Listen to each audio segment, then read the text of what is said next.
Ces applaudissements nourris démontrent votre popularité dans le 15e et bien au-delà. Et merci, mon général, d'être présent parmi nous, mon cher Jean-François, mesdames et messieurs. C'est évidemment un très grand honneur pour nous de recevoir à l'occasion de cette nouvelle édition des Rencontres du 15e le général de Villiers, qui fut à la tête de nos armées de 2014 à 2017. Mais au-delà d'une carrière de soldat exemplaire reconnue par tous, vous avez puissamment contribué à la nécessaire prise de conscience par nos concitoyens qu'un effort budgétaire important soit consenti en faveur de notre outil militaire. L'armée, d'ailleurs, étant sans conteste, je crois, l'institution publique qui s'est le plus réformée ces dernières années, qui a peut-être payé le plus lourd tribut, d'ailleurs, aux économies budgétaires. Et c'est auprès de la société française dans son ensemble que vous avez promu l'image de nos armées par votre livre, à servir, tiré, je crois, déjà à plus de 150 000 exemplaires, et que vous dédicacerez. Nous vous en remercions d'ailleurs à la fin de nos échanges. Mon général, si vous me permettez, je voudrais d'abord présenter très rapidement, parce que chacun vous connaît bien sûr, le grand soldat que vous êtes d'abord à nos yeux. Puisqu'à l'issue de votre scolarité à Saint-Cyr, vous choisissez en 1975 d'intégrer l'école de cavalerie de Saumur. Vous servez ensuite au 2e régiment de dragons de Haguenau, puis au 501-503 à Mourmelon.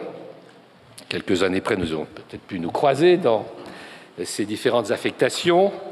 Mais c'est en 1999 que vous êtes engagé sur un théâtre d'opérations extérieures au Kosovo, à la tête du bataillon d'infanterie mécanisée de la brigade Leclerc.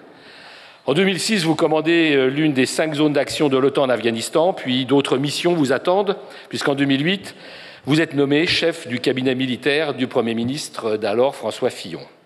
Et c'est en accompagnant celui-ci au Liban, et notamment auprès des troupes françaises de la FINUL, sur la frontière israélo-libanaise, que nous nous rencontrons pour soutenir nos soldats.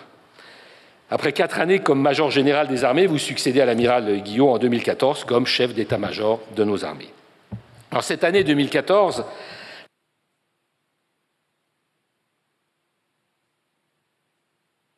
le paradigme de la sécurité nationale et internationale est déjà bouleversé.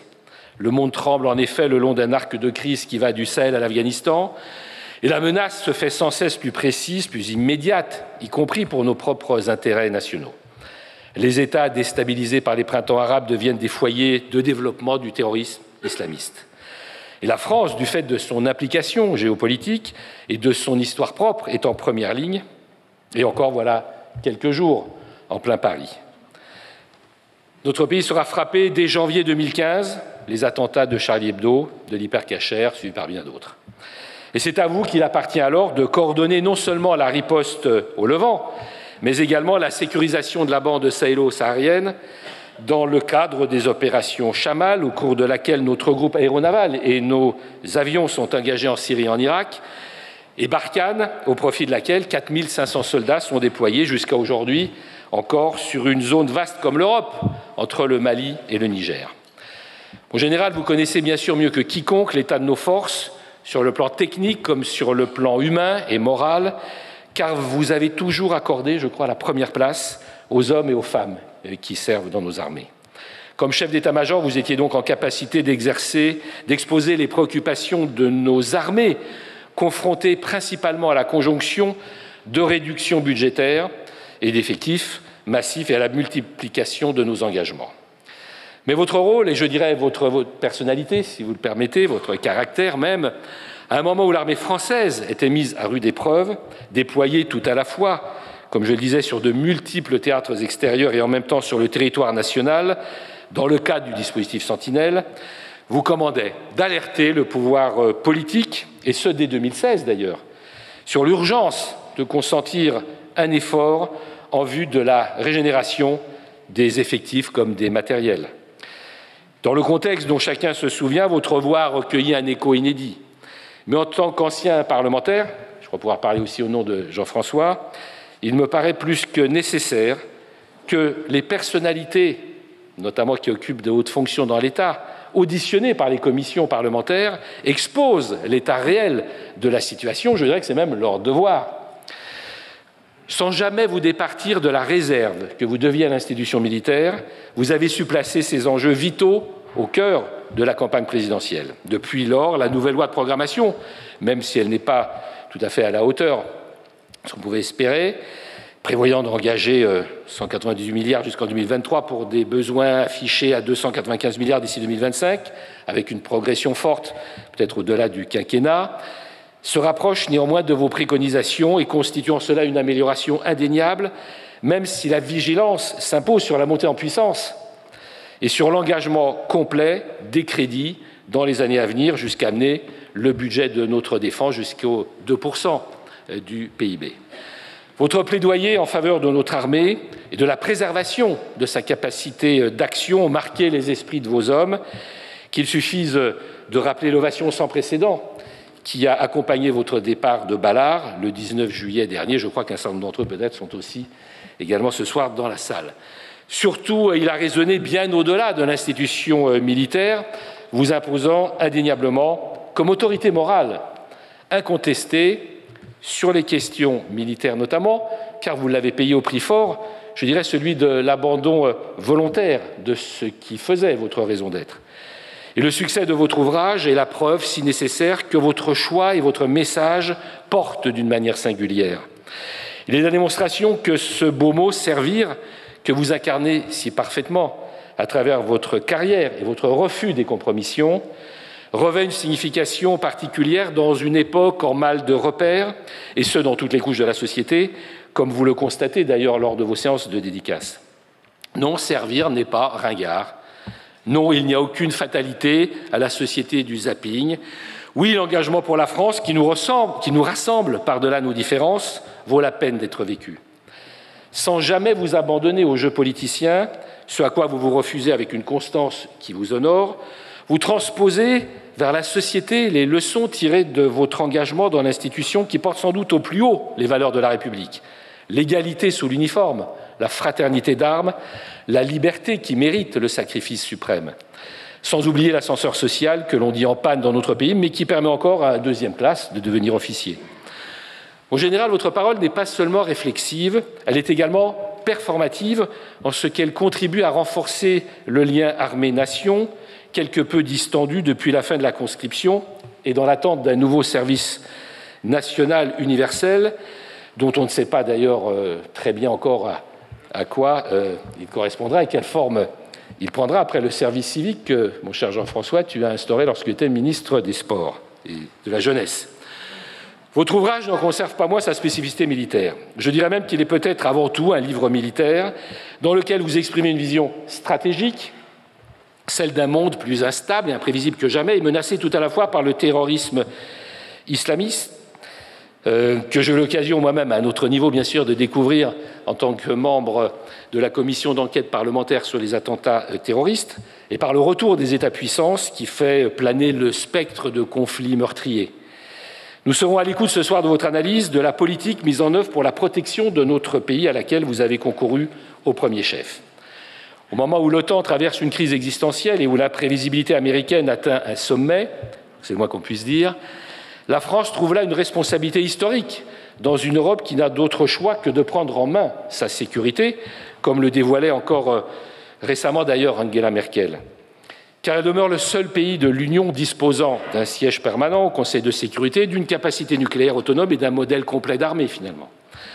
En complément de l'indispensable montée en puissance des crédits budgétaires, nous pourrions ouvrir aussi une autre piste, celle de l'amélioration de notre capacité de renseignement, de cyberdéfense, dont tant on sait que l'information et la préservation de notre outil électronique sont cruciales.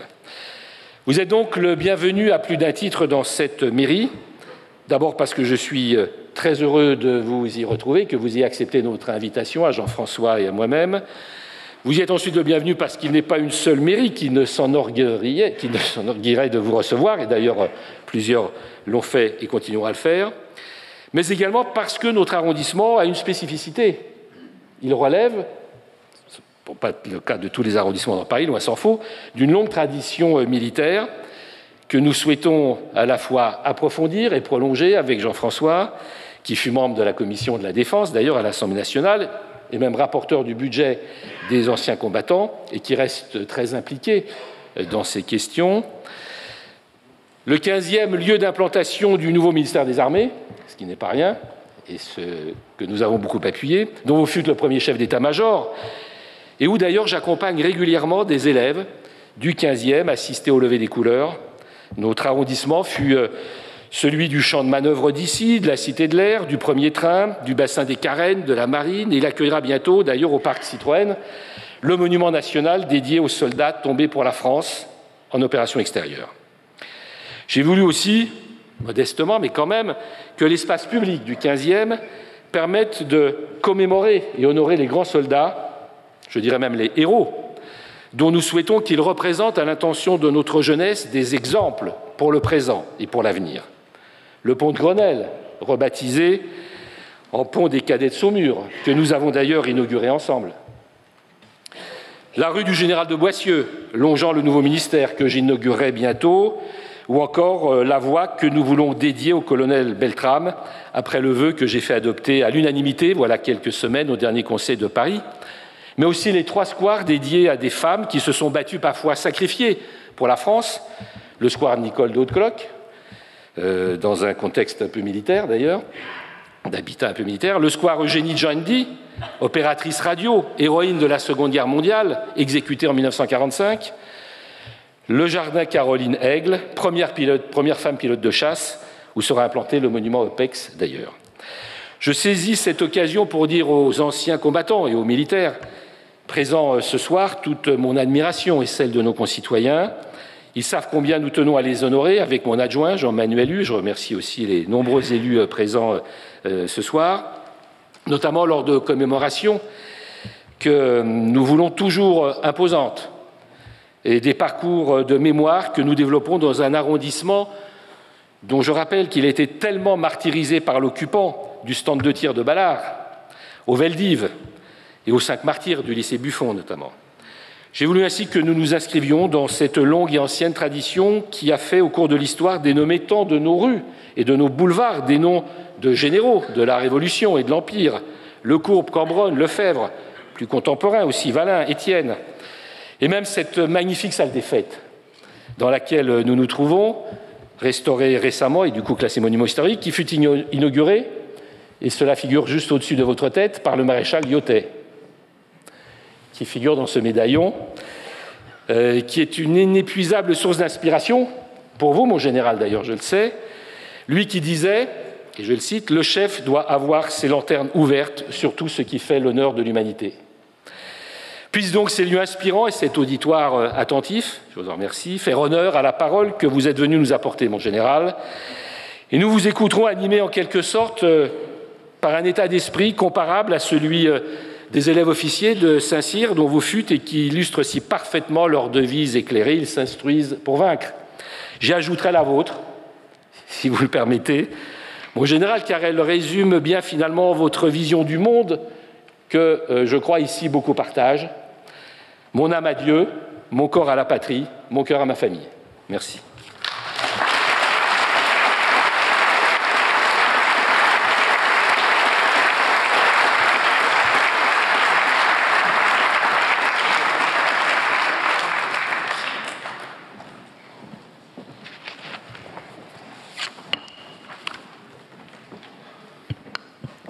Monsieur le maire, monsieur le ministre, mesdames et messieurs les élus, mesdames et messieurs, chers amis, je suis particulièrement heureux d'être ici ce soir dans la mairie du 15e et ce n'est pas une formule de politesse pour cette intervention organisée par vous-même et je suis heureux pour au moins 4 raisons.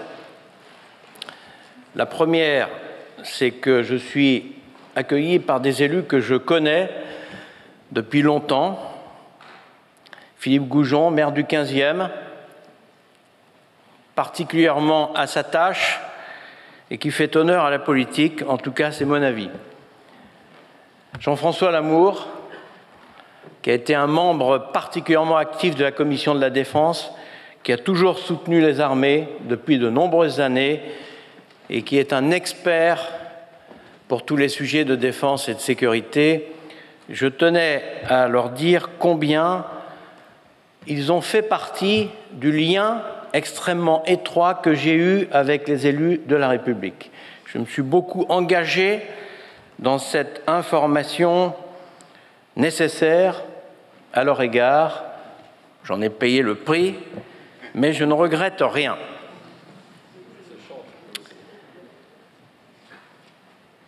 Alors l'autre raison pour laquelle je suis heureux, c'est que je suis venu à pied. Et c'est la première fois que ça m'arrive. Depuis 6 mois, nous faisons des conférences dans toute la France, mais je suis venu à pied car j'habite le 15e et pour ceux qui en doutent, on y vit bien.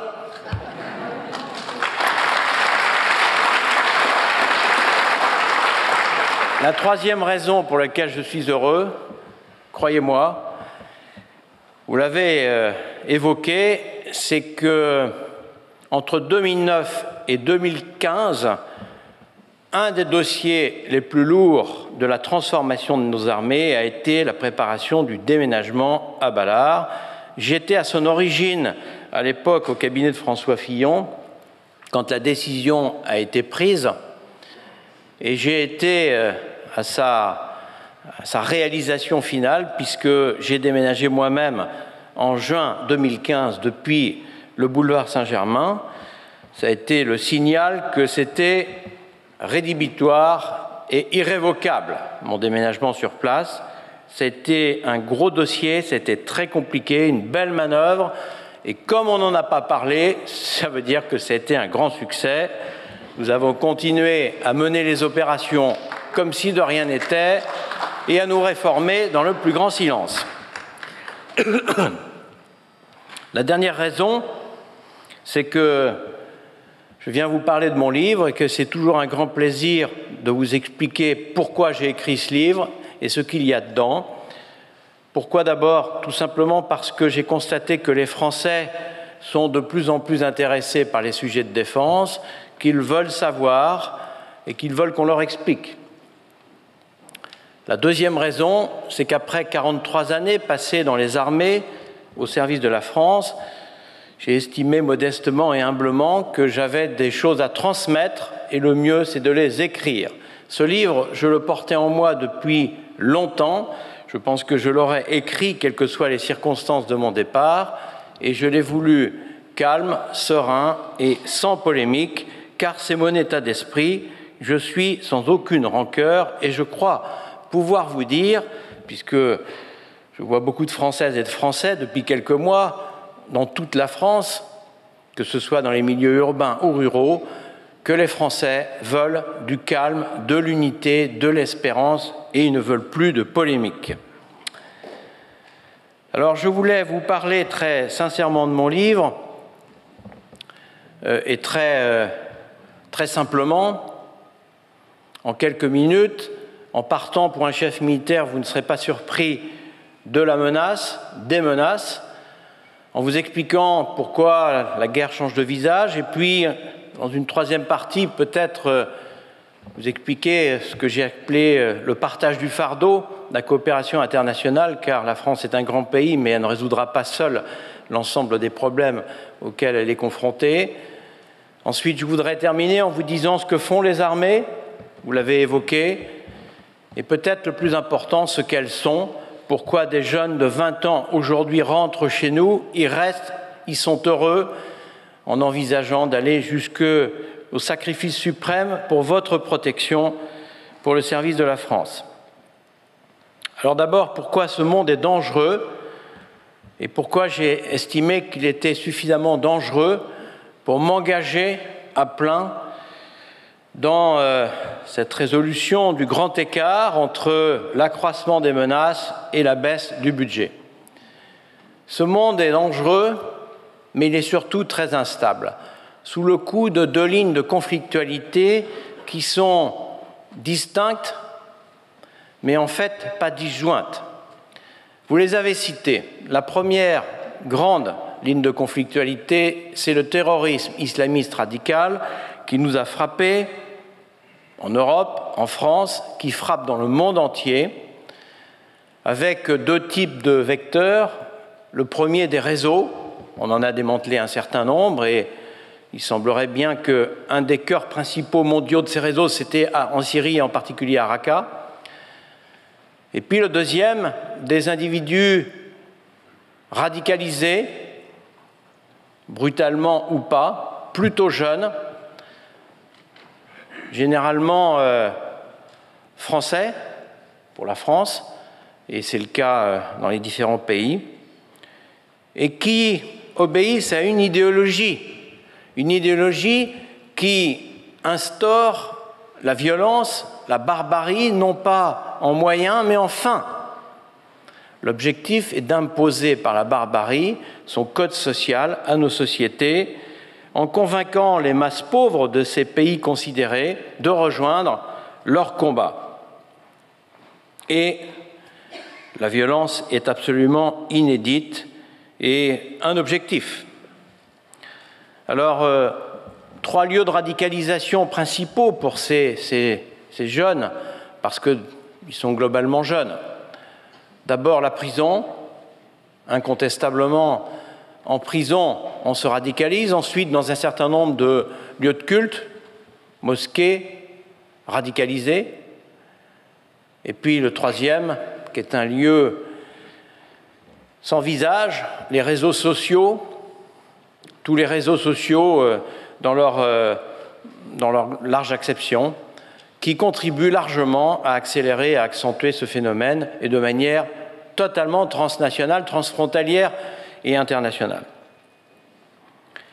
Distinctes, mais non disjointes, et c'est ça qui est très inquiétant, c'est le retour des États-puissances pour partie d'anciens empires qui, depuis à peu près une dizaine d'années, réarment de 5 à 10% par an d'augmentation de budget pour ces pays, quand en Europe, on continue à décliner notre budget en savourant à souhait les dividendes de la paix. Retour des États-puissances, 4 illustrations géographiques. D'abord, la mer de Chine, pas simplement pour ce qui se passe en Corée du Nord, mais pour l'ensemble des tensions qui y règnent entre ces grandes puissances. Ensuite, le Proche et le Moyen-Orient, pas simplement pour l'Irak et la Syrie, et maintenant la réapparition du problème palestinien, mais globalement. Troisième illustration géographique, le nord de l'Afrique, singulièrement le Sahel, au-delà de la bande sahélo-saharienne, de l'ouest à l'est de l'Afrique, au Sahel, avec ces tensions extrêmement fortes, cette paupérisation, ces dérèglements sociaux, économiques et même climatiques. Et enfin, assez proche de chez nous, en Europe, à l'est, avec tous les affrontements qui ne sont pas réglés autour de l'Ukraine et de la Crimée. 4 illustrations géographiques, mais en réalité, le monde est d'une instabilité inédite et croissante. Je pourrais ajouter à ce tableau que la Syrie illustre géographiquement la totalité de ces tensions. Il y manquait le retour de l'affrontement avec Israël, et désormais, avec le changement de stratégie auquel nous assistons d'Israël et simultanément des États-Unis avec le changement de pied sur l'Iran, nous avons en plus ce sujet supplémentaire en Syrie. En Syrie, aujourd'hui, à l'heure où je vous parle, dans certaines zones, sur 20 km de côté, vous avez des soldats russes, des soldats iraniens, des soldats américains, des soldats turcs, des soldats kurdes, des soldats syriens, plus toute une marqueterie de ce qu'on appelle des katibats, des bandes armées, qui officiellement combattent un ennemi unique, le terrorisme islamiste radical, Daesh, ou les mouvements d'Al-Qaïda, mais qui en réalité ont un agenda national, qui n'est pas caché d'ailleurs, extrêmement clair, avec une stratégie dans le temps à 20, 30 ou 50 ans, quand nos démocraties européennes sont malheureusement dans des stratégies de très court terme. J'ajoute à ce paysage deux menaces qui me paraissent extrêmement dangereuses et accroître l'instabilité, les migrations massives. On peut imaginer des phénomènes migratoires dans un avenir proche important de par le sud ou de par l'est. Vous savez qu'il y a 3 millions de réfugiés en Turquie et qu'au sud, la démographie des pays africains, par exemple le Niger, la démographie va doubler en l'espace de 20 ans. Et puis, les désordres climatiques, les dérèglements climatiques, on voit bien que l'eau, l'air, la nourriture, nous sommes directement concernés, ici, en France. Alors, ce monde est dangereux, c'est ce qu'il faut retenir, et il est surtout plus instable. Et on ne pourra pas dire qu'on ne savait pas. L'histoire s'écrit sous nos yeux. L'histoire est riche de myopie collective, avec un phénomène que nous avons bien connu depuis des siècles et que les historiens ont relaté. Premier facteur, crise économique et sociale.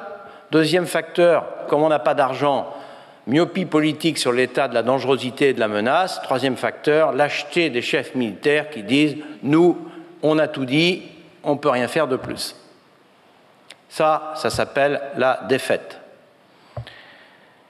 Je ne le souhaite pas pour mon pays, je ne le souhaite pas pour notre Europe auquel nous sommes attachés, et c'est pour ça qu'il faut faire ce portrait objectif, qui n'est pas un portrait accentué dans un sens ou dans l'autre, qui est un portrait objectif. On n'est pas en guerre, mais on n'est pas en paix. On n'est pas en guerre parce que, objectivement, aucun pays ne nous a déclaré la guerre, mais enfin on n'est pas en paix. Ce n'est pas l'ancien SEMA que je suis, qui avait des blessés très régulièrement, des morts parfois, et qui tous les matins, quand il arrivait, avait un compte-rendu des dernières 24 heures avec 3 à 5 attentats majeurs dans le monde entier, avec des dizaines et des centaines parfois de victimes. Donc, on peut dire d'une certaine manière qu'on est en guerre et que on est en paix aussi, parce qu'on demande aux Français d'aller sur les terrasses des cafés, maintenant que le printemps arrive, et d'être dans les salles de conférence. Nous sommes dans une situation, finalement, quand on prend un peu de hauteur, de grande ambiguïté et de grande incertitude. J'y ajoute que la guerre, si on admet que, d'une certaine manière, le monde est en guerre, est en train de changer de visage, et j'essaie de caractériser ça parce qu'il faut être concret par 7 mots qui commencent tous par un D, ça tombe bien, c'est facile à retenir. En réalité, si on prend un peu de hauteur, dans ma carrière militaire, j'ai connu 2 époques, avant la fin de la conscription, ou la suspension de la conscription, et après la création de l'armée professionnelle. Mais j'ai surtout connu 2 ruptures stratégiques. La première, 89, la chute du mur de Berlin, c'est la fin de l'équilibre entre les 2 blocs. Et la deuxième, l'attaque des 2 tours en 2001, avec l'apparition d'un terrorisme, qui ensuite a muté et continue à muter, mais du terrorisme radical. Alors, 7 mots qui commencent par un D, le premier, qui est le plus frappant, c'est le durcissement. Le niveau de violence, moi, j'ai jamais connu ça. Nos soldats sont confrontés aux pires violences que l'homme peut imaginer. Nous sommes revenus à des époques inimaginables. On égorge un prêtre, des journalistes, un officier dans notre pays, pour ce qu'il est, et pour ce qu'il incarne et ce qu'il représente. Dans certains de nos engagements à l'extérieur, nos soldats sont confrontés à des décapitations, aux pires horreurs possibles. On viol, on pend à quelques heures de Paris. Durcissement. Et quand on est chef militaire, on se doit, bien sûr, de rassurer la population, mais on se doit aussi d'alerter suffisamment à la hauteur du danger. Le deuxième D, c'est la durée. Pour résoudre une crise, entre le moment où la crise éclate et le moment où la paix à peu près durable s'instaure, c'est une quinzaine d'années. J'ai vécu beaucoup de crises dans ces 40 dernières années. En réalité, le niveau de violence étant ce qu'il est, pour que la dissipation de la haine permette l'instauration d'une paix à peu près pérenne, il faut du temps. Ce délai est à prendre en compte car ce n'est pas le délai de notre société d'aujourd'hui qui est instantané et ce n'est pas le temps politique qui est la dépêche de l'agence dans l'après-midi et la résolution du problème qui est sorti dans la demi-journée. Le troisième D, c'est le délai. Le délai, le temps s'est accéléré dans des proportions inimaginables. Et entre le moment où j'ai pris mes fonctions en 2014, vous l'évoquiez, et le moment où je suis parti à l'été dernier, ce n'était plus le même chef d'état-major. Le temps s'est accéléré à tel point que les responsables n'ont plus le temps de penser, de réfléchir, de penser stratégie.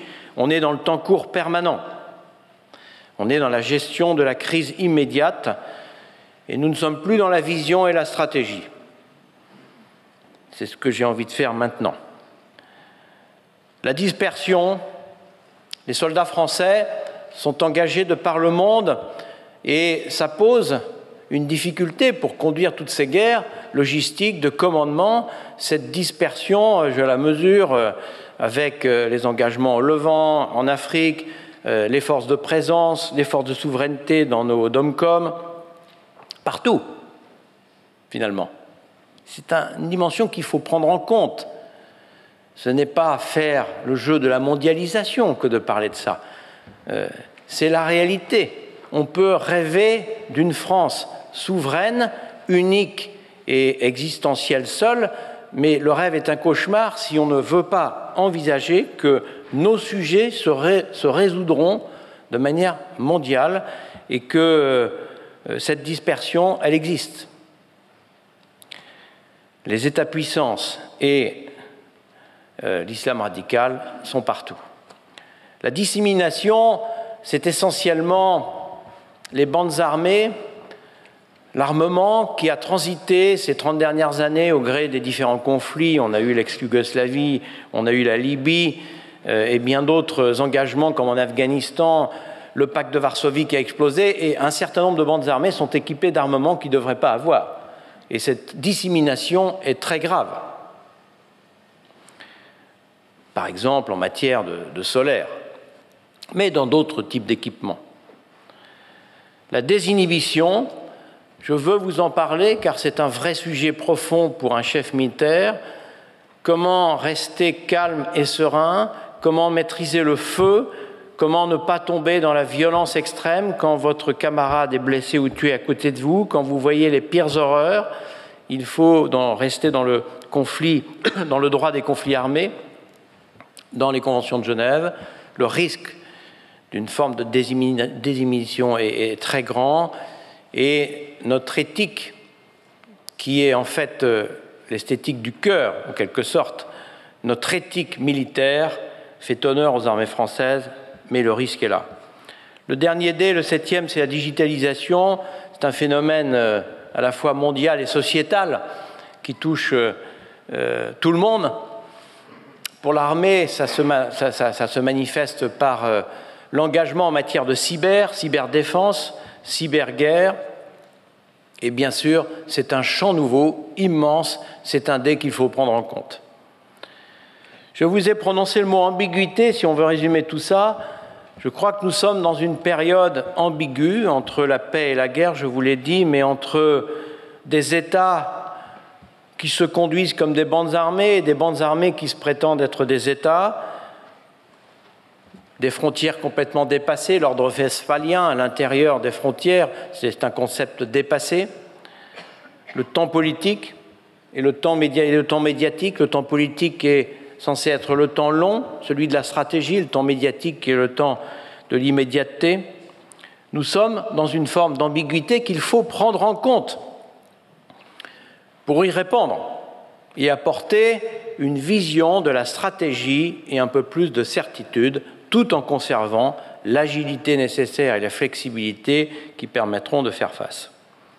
Pour cela, il faut partager le fardeau, vous l'avez bien compris, avec nos alliés, avec ce que l'on appelle de manière, à mon avis, impropre, la communauté internationale. Et moi, comme chef d'état-major, finalement, j'avais 3 types de coopération internationale à mener de front. Je pense que ça peut dépasser largement le rôle du chef d'état-major des armées. La première coopération, elle est interétatique. C'est la plus naturelle, c'est la plus facile à mener, c'est la plus efficace. C'est celle qu'il ne faut pas oublier. D'abord, 2 exemples, les accords de Lancaster en 2010, un vrai succès avec les Britanniques. Nous avons constitué cette fameuse force conjointe pouvant aller jusqu'à 10 000 hommes, flexibles, à géométrie variable, juxtaposés et pas fusionnés, interarmés, opérationnels et interconnectés avec des systèmes d'information qui sont compatibles, ce qui est un énorme travail en 7 ans. Voilà le fruit d'une coopération interétatique qu'il faut savoir valoriser, quelles que soient les orientations de nos amis britanniques par ailleurs. La coopération franco-allemande, il y a beaucoup de choses à construire, mais il faut partir de présupposés honnêtes. La loi fondamentale allemande, le fonctionnement de nos amis allemands induit des rigidités qu'il n'y a pas avec d'autres pays, mais il y a d'autres choses à faire avec nos amis allemands en matière de défense. J'ai porté cette coopération pendant des années. Il y a des projets en matière de technologie, d'équipement. Vous avez vu ce qui se passe pour l'avion de combat futur, pour le drone européen. Il y a des coopérations en matière de soutien, par exemple nos services de santé, de formation, de logistique. Ça, c'est la coopération interétatique. Mais en Europe, ça passe d'abord par 3 pays qui représentent plus de 60% du budget additionné de la totalité des 28 pays européens, l'Allemagne, le Royaume-Uni et nous. Le deuxième niveau de coopération, ce sont les organisations internationales, en particulier l'ONU, l'OTAN, l'Union européenne. Ne nous cachons pas, et je suis frappé par le fait que parfois on cherche à se cacher derrière son petit doigt. Les Français ont du bon sens. Ils le voient, les peuples européens le sentent. Ces organisations internationales sont en grande difficulté. Pourquoi? C'est très simple, parce qu'elles sont de plus en plus lourdes, là où il faut des choses de plus en plus flexibles à cause de la mondialisation, élargissement de l'espace et du rétrécissement du temps. C'est facile à comprendre. Encore faut-il le dire, le constater et chercher des solutions, car nous avons besoin de ces organisations internationales. Nous sommes revenus dans l'OTAN, quelles que soient les positions politiques des uns et des autres, nous y sommes.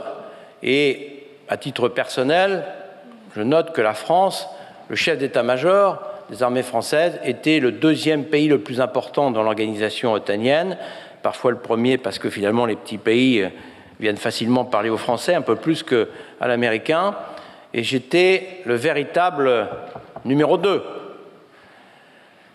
L'OTAN se doit d'évoluer, les agences sont très lourdes, une organisation qui a du mal à se positionner, vous le voyez bien, elle se réforme, mais peut-être un peu plus lentement que le temps n'évolue. Et incontestablement, monter des exercices, organiser une administration ne résoudra pas les crises auxquelles nous sommes confrontés. Mais nous avons besoin de l'OTAN. C'est la seule organisation militaire capable d'être interopérable, d'engerber 28-29 pays maintenant, pour monter une logistique, une organisation de commandement. Il ne faut pas opposer les organisations entre elles. Quand je vois ce débat de cours d'école entre l'OTAN et l'Union européenne, je me désole. L'Union européenne, qui est en difficulté, alors que nous avons besoin d'une Europe forte, d'une Europe puissance, le plus vite possible, puisque nous sommes dans une époque de grève de train. Quand un train roule, c'est rare en France, mais quand un train roule, il faut rouler à la même vitesse et monter dedans. Parce qu'après, une fois qu'il est passé, c'est trop tard. Cette Europe, il faut la construire. Il faut la construire le plus vite possible, par le haut et par le bas, pas simplement par le haut, et par la réalité de projets concrets, pragmatiques, à géométrie variable. Et là aussi, le rêve d'une armée européenne pourrait devenir un cauchemar si on continue comme cela. Il faut avoir une position équilibrée et surtout pragmatique. Donc, je crois que la défense européenne, pour prendre une expression que vous comprendrez, je l'espère, elle passera d'abord par la défense de l'Europe. Et interétatique, là aussi souple, à géométrie variable, avec ceux qui veulent bien y aller. Parce qu'il y a un moment, la guerre, il ne suffit pas d'en parler, il faut la faire. Et on ne fait pas la guerre pour faire la guerre, on fait la guerre pour restaurer, rétablir la paix. Parce que notre objectif à tous, c'est évidemment la paix. Ces organisations internationales, je pourrais parler de l'ONU, j'étais à l'IHEDN en 2003-2004 et j'ai passé une année à étudier la réforme de l'ONU, qui était urgente il y a 15 ans. Depuis, comme vous le savez, il n'est pas passé grand-chose. Donc je crois que ces organisations, il ne suffit pas de les critiquer, il ne suffit pas de les opposer les unes aux autres, on en a besoin. Elles ne s'opposent pas à la coopération interétatique. Le troisième niveau, c'est le niveau des opérations et des coalitions régionales. Au Levant, avec la coalition pilotée par les Américains, dans laquelle la France a pris une large part dans tous les secteurs, et puis avec le G5 Sahel, les pays de la bande sahélo-saharienne, où la France est considérée comme leader, avec des équipiers de plus en plus nombreux, européens, onusiens ou américains. Ces coalitions montrent quand même que les organisations internationales sont quelque part embutées, car nous cotisons 3 fois. Nous cotisons pour notre budget, pour votre protection, nous cotisons pour les coalitions internationales de circonstances régionales, et nous cotisons pour les organisations internationales. Nous ne pourrons peut-être pas continuer longtemps comme ça. Sur le partage du fardeau, je vous ai parlé de la paix parce que je crois que parfois il y a un malentendu. On dit les militaires, ils ont intérêt à parler de la guerre parce qu'ils ont intérêt, ça défend leur budget, parce que quand il n'y a pas de guerre, quand il n'y a pas d'ennemis, ils sont dans la merde. Ce n'est pas vraiment ma position. Ma position, c'est que les militaires, on sait ce que c'est que la guerre et on sait ce que c'est que la paix par opposition. Et peut-être qu'on en mesure un peu plus le bienfait, la saveur de cette paix que nous recherchons, car les militaires sont par essence, par construction, des artisans de paix. Et tous ceux qui pensent le contraire sont des gens qui sont soit inexpérimentés, soit un tout petit peu trop technocrates, soit pas suffisamment raisonnables. Évidemment que nous sommes là pour la paix, simplement la paix d'avance, par opposition à la guerre de retard. Alors, il ne suffit pas de gagner la guerre, il faut gagner la paix. Et l'effort de sécurité sans l'effort de développement ne vaut rien. J'ai essayé modestement, pendant ces dernières années, de pousser tout ça. Je crois que là, il y a un gros effort interministériel, international, pour que là où la sécurité progresse, le développement progresse, car le pilier central qui apporte une paix durable, c'est la confiance de la population dans notre action, sinon elle repart avec l'ennemi des terroristes ou autres. Jean-Pierre Raffarin, j'ai prononcé la première conférence il y a quelques jours pour sa fondation pour la paix, a soumis l'idée. Il y a une école de guerre, ça fonctionne pas mal finalement, c'est sympathique pour nous. Pourquoi on ne ferait pas une école de paix? Pourquoi pas?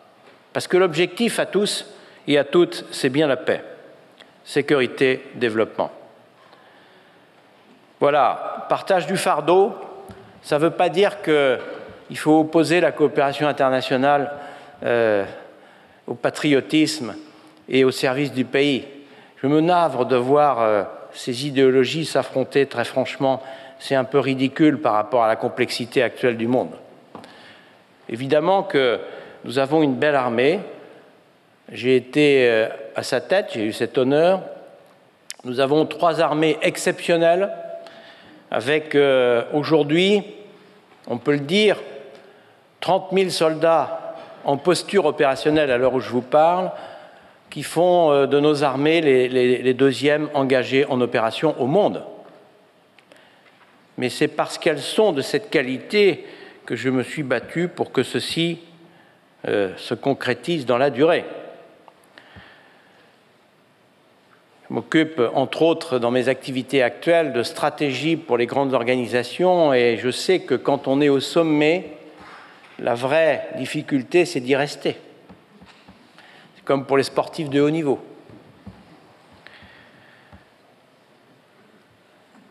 À l'intérieur du territoire, nous sommes engagés. Il y a dans la salle des soldats qui sont en mission Sentinelle. Je dis ça parce que je les ai vus avant de rentrer. Je les salue avec amitié.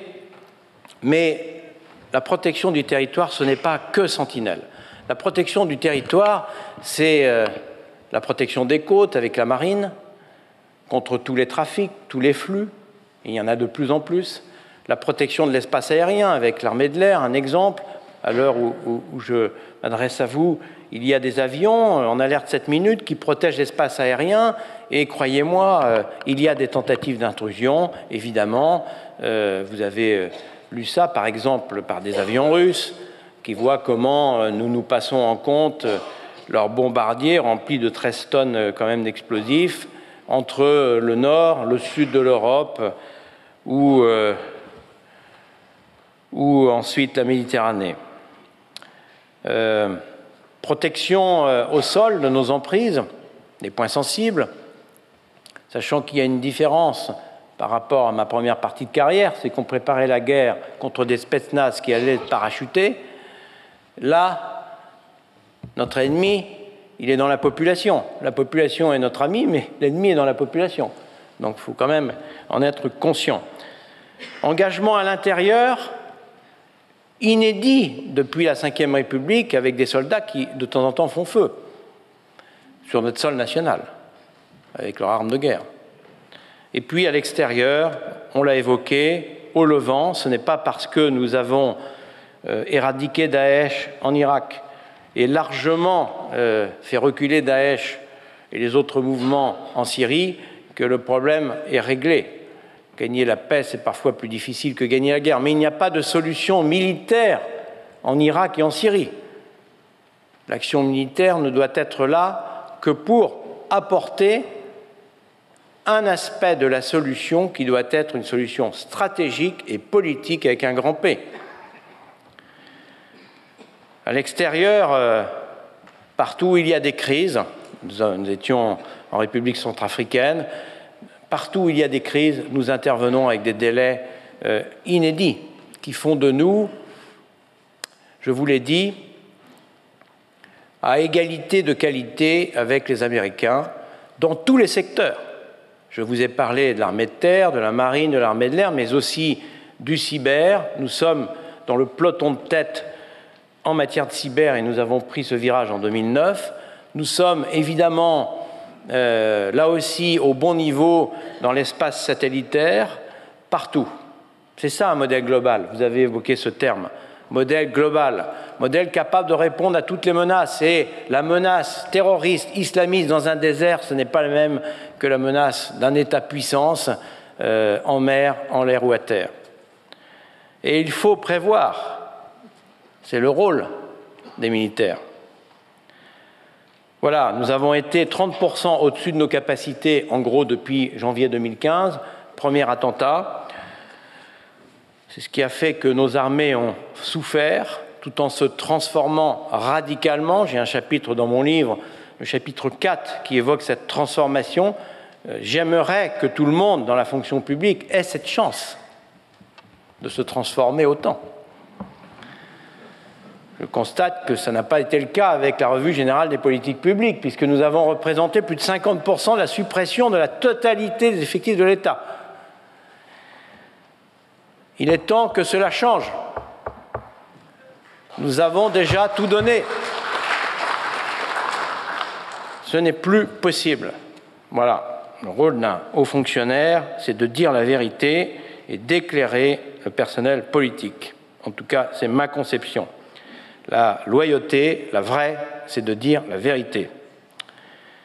La souplesse d'Échine a ses limites, là où le mensonge met en péril la nation.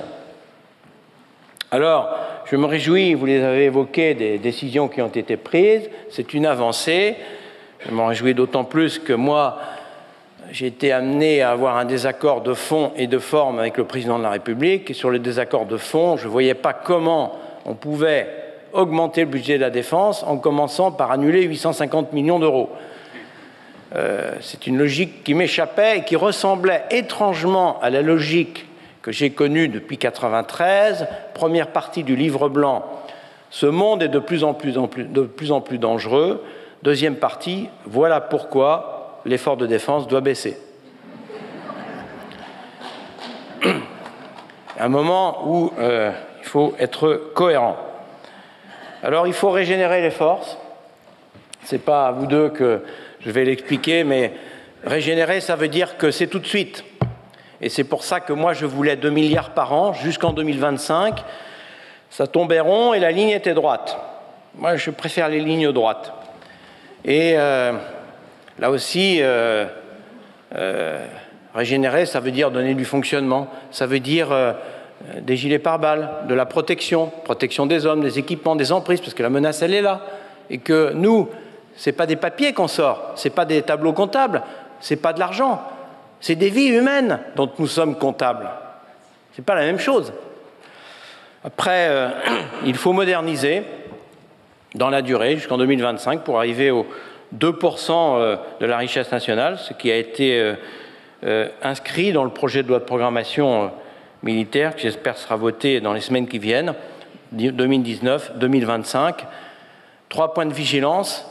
Le premier, 2018, parce que la première année, c'est 2019, donc j'ai appris à être rusé. Comme je le dis souvent, je ne suis plus un lapin de 6 semaines. Le deuxième, c'est l'exécution de cette loi de programmation militaire. On en a connu beaucoup.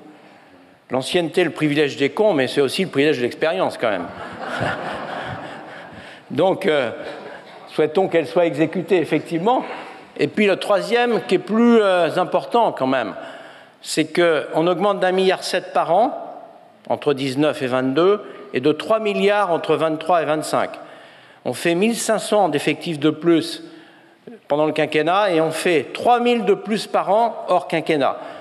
Donc, je sais lire les calendriers, et j'ai un peu de bon sens, donc ça nécessite de la vigilance. Voilà pour ce que font les militaires aujourd'hui et pourquoi j'ai estimé en conscience qu'il fallait véritablement inverser la tendance sur le plan budgétaire. Je ne suis pas un maniaque du budget, simplement pas d'argent, pas de Suisse. Là aussi, c'est du bon sens. Puis je voudrais terminer par ce qui est le plus important pour moi, c'est ce que sont nos militaires, que j'ai été fier de commander. D'abord, ça ne se sait pas suffisamment. Je connais bien la jeunesse de France parce que j'ai passé 43 ans avec une population qui a, en moyenne, à plus de 50% moins de 30 ans. Donc j'ai vu évoluer la jeunesse. J'ai commencé avec les secousses de mai 68 et je termine avec le 50e anniversaire. On est passé d'il était interdit d'interdire à je veux un cadre, je veux de la discipline. C'est quand même pas mal. Comme quoi, rien n'est perdu d'avance. C'est la photographie de la nation, l'armée française. On veut toujours cataloguer telle ou telle chose. Mais non, nous recrutons 25 000 jeunes par an, tous les ans. 25 000 jeunes, où il y a des surdiplômés, Bac plus 7, et il y a des sans diplôme, il y a des gens de tous les milieux. C'est ça notre force. Nous incarnons la nation. Et peut-être que nous sommes une des dernières institutions à le faire. Ensuite, ces jeunes, en fait, ils viennent chez nous parce qu'ils veulent s'engager dans l'armée, mais s'engager dans la vie, donner du sens à leur vie. Ils veulent s'engager pour une grande cause, le service de la France. Ils vous le disent comme ça. Formidable. Des valeurs. la paix. C'est quand même exceptionnel. C'est un signe d'espérance. L'institution militaire, dont je vois qu'elle est parfois un peu presque les pompiers de la République, et en tout cas considérée comme un modèle. On le voit dans le débat que nous avons actuellement avec le service national universel. L'institution militaire, elle a de la valeur au singulier et au pluriel. Au singulier parce qu'elle a conservé le fondement, la racine, c'est-à-dire le souci de l'homme qui se manifeste par ce que vous avez cité et qui met le plus cher, l'ascension sociale. Dans la salle, j'en ai rencontré, il y a des gens qui sont engagés deuxième classe, qui sont sous-officiers, qui seront peut-être officiers demain. Je trouve ça exceptionnel. Nous avons de la valeur et nous avons des valeurs.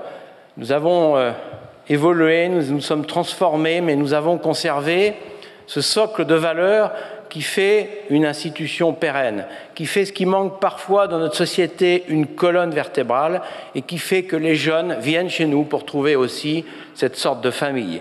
Ils viennent chercher quelle valeur? Quelle valeur au pluriel? Alors la première, je vais peut-être vous surprendre, mais c'est ce que je dis dans mon livre, c'est la sincérité. Nous arrivons aux limites de l'ambiguïté dans le discours, dans la formation, dans l'éducation, dans notre société. Cette espèce de comédie médiatique. La vie n'est pas une comédie, vous le savez. Et elle n'est pas en noir et blanc. C'est plus compliqué que ça. Il faut dire la vérité aux gens, les yeux dans les yeux, et parler vrai. Ils viennent chercher chez nous de la sincérité, de la vérité. Et c'est ce qu'ils disent en premier. Ensuite, ils viennent chercher, vous l'avez dit, de la fraternité, de la cohésion. C'est notre carburant, une famille. Et ils découvrent qu'ils valent quelque chose, que quand on les respecte, quand on leur donne des responsabilités, ils les exercent et qu'ils sont capables de grandes choses dans leur vie. Ils le découvrent souvent. Ce sont des solidaires solitaires. Ils nous arrivent très seuls et ils ont besoin de se donner. Ensuite, ils viennent chercher le courage. C'est un mot dont on ne parle pas beaucoup, dans les écoles de formation d'ailleurs. On gagnerait à en parler un peu plus. Une tête bien faite, c'est pas mal aussi par rapport à une tête bien pleine. Et dans la tête bien faite, il y a la capacité à diriger. Et pour diriger, il faut d'abord être courageux. Parce qu'on a des décisions à prendre qui ne peuvent pas contenter tout le monde. Choisir, c'est renoncer. Et que dans le métier militaire, ce que viennent chercher nos jeunes, c'est aussi se dépasser eux-mêmes. Ils découvrent là aussi tout ce dont ils sont capables. L'autorité, la discipline, le cadre dont j'ai parlé, limite gauche, limite droite, récompense si on est bon, punition si on est mauvais, ascension, mérite, sont des mots qui ont un sens. Et cette fameuse obéissance d'amitié, cette expression magnifique, qui est que, en fait, là où l'adhésion l'emporte sur la contrainte. Et je crois qu'ils viennent aussi chercher cette adhésion. On ne se fait pas tuer pour une communauté économique. On se fait tuer pour un pays, pour des racines, pour des valeurs, pour son chef. Parce que c'est ça. Et cette autorité qui repose sur la confiance, ils viennent la chercher et quand ils la trouvent, ils restent. Ils viennent chercher la responsabilité, la considération, je vous l'ai dit, la délégation, le caporal stratégique, l'homme qui commande 2 hommes et qui a la capacité, la responsabilité d'ouvrir le feu, de donner la mort ou de la recevoir. Notre institution est souvent caricaturée par une forme de discipline formelle, mais en réalité, la seule similarité que nous avons, c'est l'uniforme. Mais la concertation chez nous, elle est quotidienne. Nous n'avons pas de syndicat. Sans ça, notre institution aurait implosé depuis longtemps dans notre société d'aujourd'hui. Et cette responsabilisation, cette créativité, cette imagination, je l'ai vécue au quotidien comme chef d'état-major. Et enfin, ce n'est pas naturel chez eux. Ils ne viennent pas chercher ça, mais ils le trouvent. C'est la détermination. Nous avons une belle jeunesse, franchement. Je ne comprends pas les gens qui la critiquent, ils ne la connaissent pas bien. Cette jeunesse attend du sens. Si on ne lui donne pas, évidemment, elle n'est pas belle. Mais quand on lui donne, elle devient belle et elle attend d'être belle. Et dans le sens qu'ils viennent chercher, c'est la détermination, le courage du temps long, c'est-à-dire la patience, l'action dans la durée, parce que ce sont des zappeurs. Ce sont produits de la digitalisation de notre société d'aujourd'hui. Et il faut leur apprendre à lâcher leur portable, pas facile, et à inscrire son action dans la durée. Redonner cette notion de temps long. On n'a pas tout de suite. Et on a quand on travaille dur, et plus on travaille dur, plus on obtient quelque chose, et parfois il faut travailler longtemps. Voilà, on leur apprend plutôt la stratégie que la tactique, parce que la tactique, ça, l'approche de moyens, ils l'ont naturellement quand ils nous arrivent. Je voudrais terminer mon propos en vous disant qu'il y a deux mots qui sont les deux piliers de mon livre. Le premier, c'est l'unité. Je suis frappé on a parlé des fractures sociales, en tout cas du manque d'unité de notre pays, de l'Europe, d'une manière générale. Nous sommes dans une vraie crise d'unité et il est temps d'en prendre conscience et d'essayer de gommer les affrontements ici ou là. Nous sommes des hommes de paix et d'unité. La valeur centrale chez nous, c'est la cohésion, c'est la fraternité. Moi, c'est le vœu que je formule dans mon livre, c'est que nous faisions tache d'huile. Et puis l'espérance, parce que finalement, l'avenir de notre pays, c'est quand même notre jeunesse, et que notre jeunesse, elle a ses valeurs qu'il n'y avait pas dans cette jeunesse il y a encore quelques années. C'est récent. C'est récent. Tout le monde n'a pas forcément mon avis, mais enfin moi je la connais, j'ai vécu avec. Et pas simplement une typologie de jeunesse, la jeunesse de toute la France. Simplement, il faut lui donner la direction. Aimons notre jeunesse, elle nous le rendra, c'est le titre du dernier chapitre. Et je trouve que, en tout cas, dans l'armée, on le sent. Je termine par une devise que j'ai apprise quand j'étais sous-lieutenant à Saumur, qui a trait d'ailleurs à l'équitation. En avant, calmez droit. En avant, parce que finalement, dans la vie, on peut faire quelques zigzags comme font les marins à cause du vent, mais globalement, la ligne droite, c'est quand même la certitude d'arriver au bon point. Calme parce que nous traversons une période difficile, de tempête, et ça va durer. Et plus la situation était difficile, notamment en opération, plus je restais calme, je prenais le recul, et avant de prendre la décision, je réfléchissais pour voir si cette décision s'inscrivait bien dans une stratégie générale. Et puis droit parce que finalement, quand on est droit, le regard relativement loin, vers le temps plus long, eh bien, on vit les choses peut-être avec plus de sérénité et peut-être mieux. Voilà, j'ai été heureux de vous faire ce balayage de mon livre. Servir, qui veut dire qu'au-dessus de soi, il y a quelque chose de plus grand. Parce que servir, ça implique un complément d'objet direct. On sert quelque chose. Voilà. Et dans l'armée, aujourd'hui, la totalité des militaires, des civils, d'actifs, de réserve, officiers, sous-officiers, militaires de rang, tous, y servent le succès des armes de la France. Je vous remercie.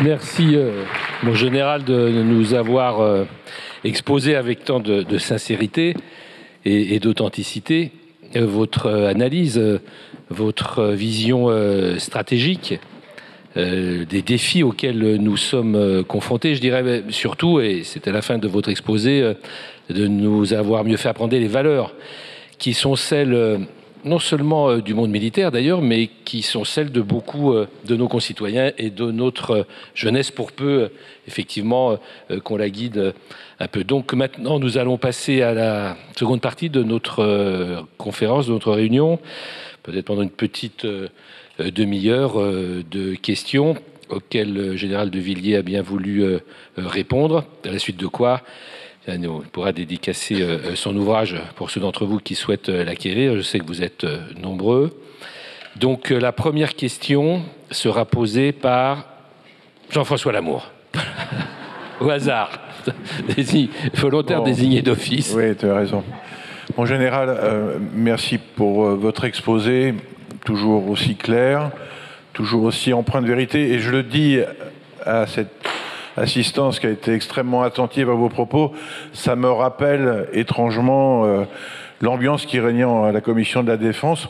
Je peux même vous dire, sans trahir de secret, puisque les débats apparaissaient d'une manière ou d'une autre dans les comptes rendus de cette commission, qu'il y avait également des coups de poing sur la table, de temps en temps, surtout quand les arbitrages budgétaires vous semblaient n'être pas en faveur de nos armées, et vous n'hésitiez pas effectivement, avec ce ton que nous avons entendu, y associer ces coups de poing qui étaient assez surprenants d'ailleurs, pas pour moi, parce que je trouvais que ça faisait partie de votre engagement total, de ce côté très passionné, mais qui, je crois, rappelait votre volonté d'aller au bout de vos idées et de dire la vérité. Et vous l'avez toujours dit, de cette vérité, quelle que soit la situation.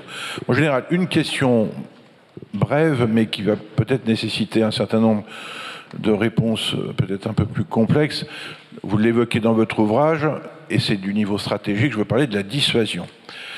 Quand vous parlez des 2 milliards supplémentaires pour chaque annuité de la LPM, dans votre esprit, enfin je me permets de me mettre à votre place, on sait très bien que derrière tout ça, il y a l'effort nécessaire pour rénover notre outil de dissuasion, pas obligatoirement sur cette LPM qui va arriver, mais surtout pour les 2 suivantes, où on le sait, la bosse budgétaire va consommer la quasi-totalité de ce qui a été annoncé en matière d'augmentation du budget. C'est un effort colossal qui ne doit pas se faire au détriment de nos armées, au sens où, vous l'avez dit, en particulier l'armée de terre, et l'armée de l'air et la marine qui sont déployés sur de nombreux territoires et mers ont besoin de la rénovation de ce matériel. Je pense aux ravitailleurs, aux MRTT, 50 ans. Ces ravitailleurs ont fêté leurs 50 ans. Les VAB aussi, les VAB, 40 ans. Et on sait que malheureusement, nos gars au Sahel en subissent quelquefois les conséquences dramatiques. Mais la dissuasion. Pourquoi, mon général, faut-il avoir une dissuasion rénovée ? Pourquoi est-elle nécessaire en termes stratégiques ?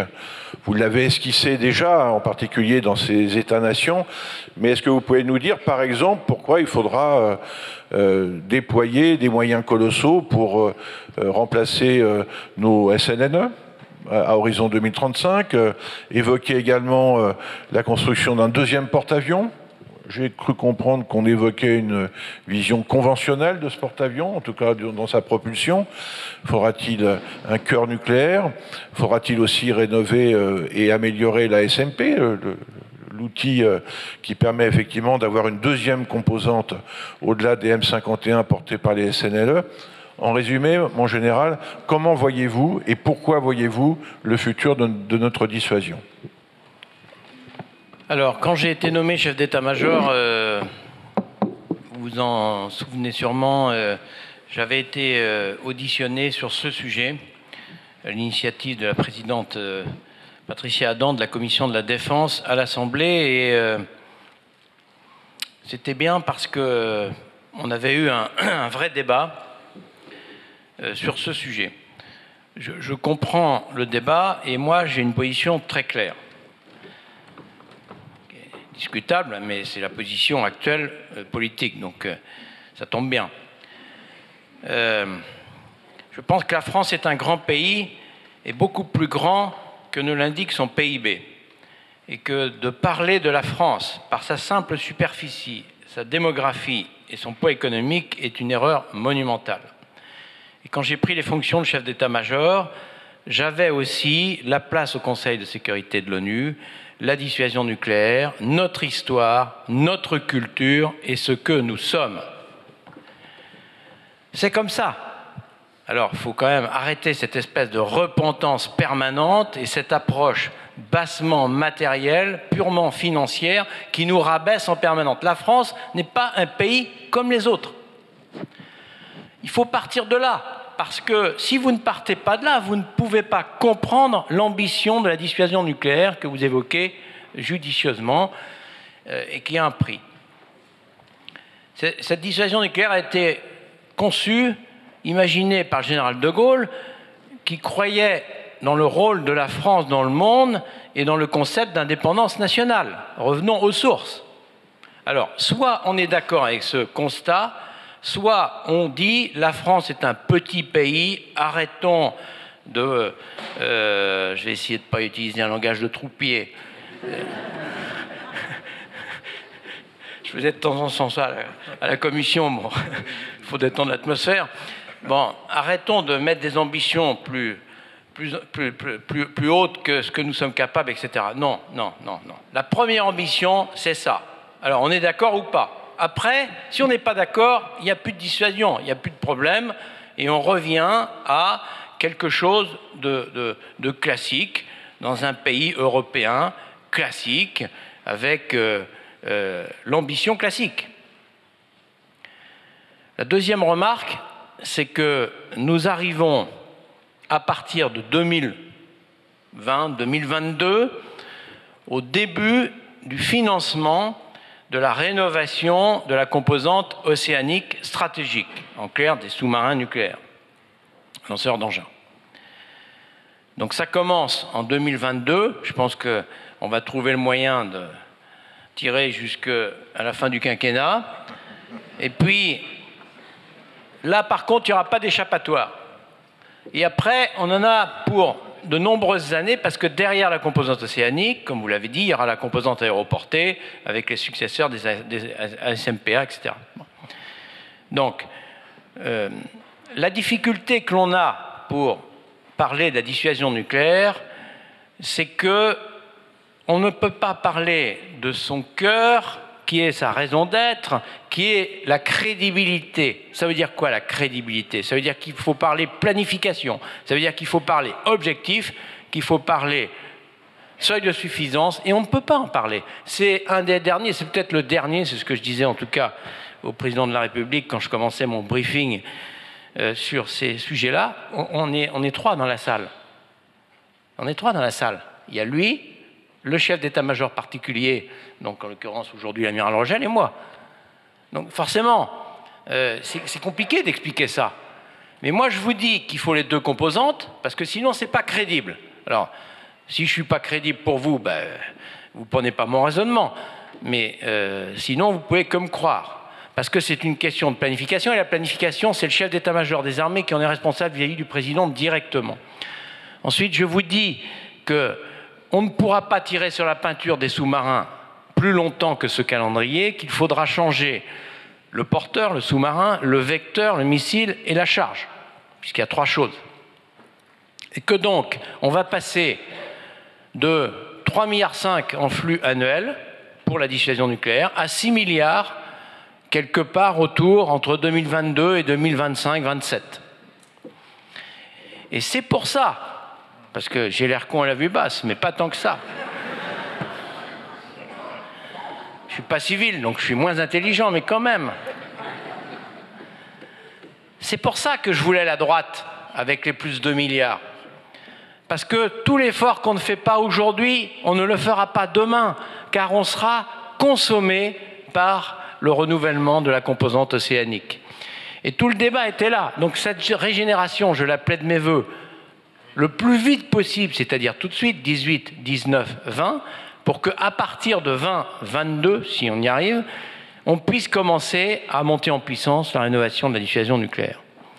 Cette rénovation, elle est techniquement indispensable, parce que nos sous-marins sont à bout de souffle, parce que le seuil de crédibilité, il passe par le niveau des défenses adverses, et le niveau des défenses adverses, il n'est pas statique. Voilà, c'est facile, je ne peux pas aller au-delà, mais enfin c'est facile à comprendre. Après, on prend le postulat de base sur l'ambition de la France ou on ne le prend pas. Ce qui me frappe, c'est assez français. C'est qu'on est d'accord sur l'ambition, et puis au moment de conclure les moyens, on dit bon ben démerdez-vous quoi. Voilà. C'est un peu ce qu'on a connu quand même ces 20 dernières années. Ben, le démerdez-vous, là en l'occurrence, on était dans une incapacité, dans une incohérence. Et l'incohérence est d'autant plus grande qu'elle se solde par des vies humaines, vous l'avez souligné. Alors, ce serait paradoxal, pour terminer, au moment où il y a le retour des États-puissances, au moment où un certain nombre d'États cherchent à se doter de l'arme nucléaire, que nous, les Français, on dise c'est plus la peine, il n'y a plus besoin de nucléaire, ça ne sert à rien. Ce serait paradoxal. Mais le paradoxe fait partie du génie français. Je crois au génie français, je suis sérieux, mais parfois, quand vous voyez qu'en 2008, on a dit c'est fini l'Afrique, c'est l'arc de crise, et donc l'arc de crise, on n'a plus rien à faire en Afrique, l'Afrique de grand-papa, ça c'est fini. Donc on peut parfois faire quelques erreurs stratégiques, ça peut arriver. C'est pour ça qu'il faut des têtes certainement bien pleines, mais d'abord bien faites. Il faut donner du sens, et pour donner du sens, il faut avoir du bon sens.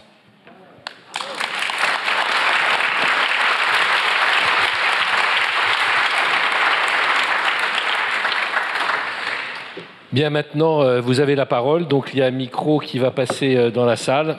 Il suffit de lever la main et de poser votre question. On peut prendre encore quelques questions. Qui souhaitent s'exprimer?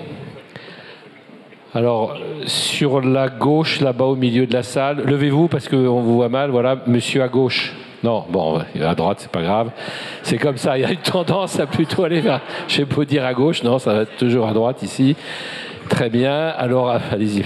Oui, mon général, nous avons deux points communs. Le premier, c'est que nous habitons le 15e arrondissement, et le deuxième, c'est que nous avons consacré notre carrière professionnelle à la jeunesse, vous dans l'armée, moi dans l'éducation nationale. Par contre, nous avons deux divergences. Nous avons une divergence sur le point géopolitique. Il se trouve que je partage mon existence depuis 15 ans entre le 15e arrondissement et la Crimée. Comme d'autres ont pris leur retraite à Marrakech, moi j'ai décidé de prendre la mienne à Sébastopol. Donc je ne peux pas, en tant que gaulliste pur et dur, vous laisser dire que la Russie menace l'Europe. Et donc, ça tombe très bien parce que cette nuit, j'ai écrit... J'ai pas dit ça. Hein. Oui, mais vous l'avez laissé entendre. C'est qu'un peu... Non. Ça entre dans le cadre... Bon, vous avez dit que les avions russes survolaient l'Europe avec des munitions. Oui, mais si vous dites le contraire, non, vous aurez un problème parce que c'est un fait. Mais ça, alors, si vous voulez dire par là que ça ne veut pas dire qu'elle menace l'Europe, alors nous sommes tout à fait d'accord. Voilà. Donc je voudrais ajouter que, justement, j'ai écrit, il se trouve, ça tombe très bien, au président de la République cette nuit, parce que pour lui suggérer, parce que ça m'intéresse beaucoup de la situation, la géopolitique, pour lui suggérer, de reconnaître le rattachement de la Crimée à la Russie, comme le général de Gaulle avait reconnu la Chine. Et j'ai même ajouté, pour terminer, que ce n'est pas la majorité silencieuse en Ukraine qui s'en plaindra, car je connais aussi l'Ukraine. Voilà, je vous remercie. Oui, mais sur la Russie, permettez-moi de vous dire que alors mes propos ont été probablement pas suffisamment clairs. Je vais vous donner ma position très claire. On ne fera rien en Syrie sans l'ensemble des participants autour de la table. Il y a un des participants majeurs, c'est la Russie.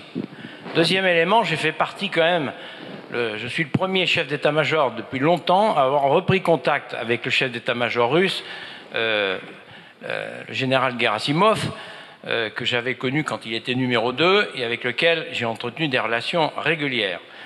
La troisième chose, c'est que la Russie, permettez-moi de vous le dire, a un comportement qui est quand même, en dépit des signes que j'ai donnés, qui est quand même parfois un peu rude. L'activité sous-marine est revenue à la hauteur exactement de ce qu'elle était avant la chute du mur. Et ils n'y vont pas pour ramasser des champignons ou offrir des marguerites. Donc je crois que le retour des États-puissances, ça concerne toutes les puissances, tous les anciens empires, la Russie en fait partie, mais il n'y a pas que la Russie. Et c'est ce qui est très intéressant dans l'époque que nous vivons, c'est que si nous ne prenons en compte que le terrorisme islamiste radical, nous passons à côté d'une des clés importantes de déstabilisation du monde, qui est le retour des États-puissances, et si nous évitons un certain nombre d'États-puissants pour des raisons culturelles, idéologiques ou autres, nous faisons immédiatement un contresens pour arriver à une paix durable. Et c'est toute la difficulté qu'il va y avoir pour trouver une paix durable en Syrie. Aujourd'hui, c'est qu'il faudra mettre autour de la table l'ensemble des protagonistes. Je les ai cités en partie pour ceux qui sont actuellement sur le terrain en Syrie, avec la difficulté que ça constitue, vous l'imaginez, de les faire parler entre eux. Et nous avons devant nous cette grande instabilité parce que si nous n'arrivons pas à les faire se parler et à trouver un mode d'emploi suffisamment diplomatique et efficace, en passant par les organisations internationales et en passant par les négociations diplomatiques bilatérales, eh bien, nous n'arriverons pas à cette paix. Cette paix, je suppose que c'est un autre point commun que nous avons, que vous appelez de vos voeux. Et je crois qu'il faut essayer de se comprendre, de comprendre ces États-puissances, de comprendre leur stratégie, de comprendre leur logique. Je partage votre sentiment sur l'histoire de la Crimée et d'essayer de raisonner tout ça le plus calmement possible pour se parler, parce que sinon, la voie des armes, et c'est moi qui vous le dis, la voie des armes en Syrie n'apportera pas la paix. Il n'y a pas de solution militaire en Syrie, et je le répète, il n'y aura pas de solution militaire en Syrie sans l'ensemble des protagonistes dont font partie les Russes. Après, on ne peut pas nier qu'à l'est de l'Europe, il y a encore des affrontements quasi quotidiens aujourd'hui, et que là aussi, il faut que nous trouvions les voies d'une paix durable, parce que on ne peut pas continuer à laisser cette situation qui peut s'envenimer à tout moment. J'ajoute que les États baltes, qu'un certain nombre d'anciens satellites de l'Union soviétique ont peur. Peut-être ont-ils tort, peut-être ont-ils raison, en tout cas ils ont peur, et qu'il faut essayer, en tout cas moi ça a été mon rôle à l'Union européenne, à l'OTAN, et d'une manière générale, de parler à tout le monde, c'est ce que dit le président de la République, et il a raison, pour rechercher la paix entre tous les protagonistes.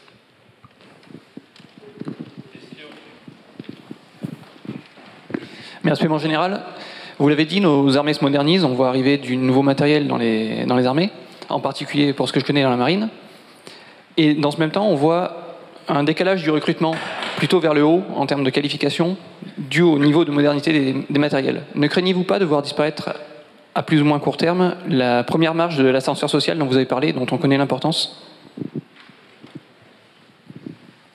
J'ai pas bien compris votre question. Disons que de plus en plus, on voit du matériel moderne et technique, oui, pour ce que je connais pour les bateaux notamment. D'accord, ok. La disparition du personnel le moins qualifié, avec un recrutement au minimum à niveau bac. D'accord, je comprends. C'est vrai dans une partie de nos forces, mais dans une partie seulement.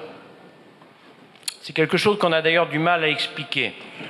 On nous demande de dépyramider pour faire des économies, alors que la complexité des équipements que nous avons et le nombre d'états-majors pour conduire les opérations nous contraignent à repyramider, c'est-à-dire à augmenter. Là où on mettait un adjudant-chef, on met un capitaine, etc. Et je crois que c'est un point de vigilance. Mais vous avez aussi dans d'autres parties des forces armées, par exemple des régiments d'infanterie, où nous aurons toujours besoin de gens moins scolarisés, moins diplômés, mais qui ont d'autres qualités, de débrouillardise, de collectif, de force physique. C'est ça la richesse de notre jeunesse. Et la dérive que vous soulignez est juste, elle touche principalement la marine à cause des bateaux à effectifs de plus en plus réduits, et elle touche dans la marine principalement la flotte.